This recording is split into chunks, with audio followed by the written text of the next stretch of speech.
The first notable nugget is how important it is to speak up when you see something. I think it is important to remember how difficult it can be to speak up when you see something being done that isn't right. It can be especially hard if you have high respect for the person but it is important to not let those things go unchallenged. The second notable nugget is how adaptable kids can be and how quickly they pick up gender norms. Kids are super observant, and it is important to show them different identities and ways of living. The last thing is how lacking protections are for LGBT plus youth. The suicidal rate of LGBT teens is so high, and many schools don't talk about it. Even the term gay is often used as a derogatory term, even though it isn't a negative term. As far as messages about gender norms, my mom didn't strictly enforce gender roles.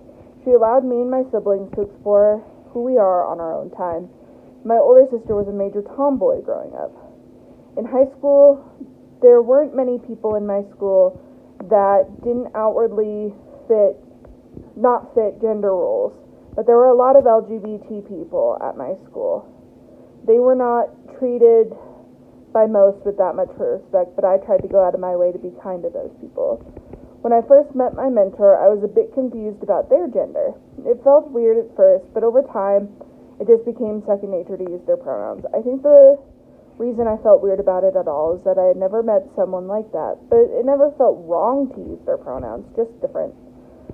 For scenario 1, I would read them the book I Am Jazz to explain the concept to them in a way that they could understand.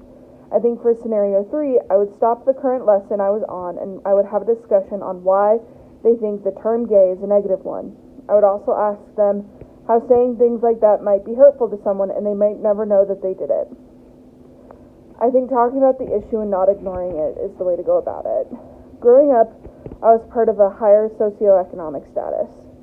My father is a well-known doctor and my parents made enough money that before she passed away, my mom was a stay-at-home mom. I grew up in one of the best neighborhoods in my town and went to the best schools in town. Growing up, I had things in my house that most people didn't, and I never once had to worry about not having food, electricity, or running water. My family also vacationed most of the summer, going on 1 to 2 trips every summer.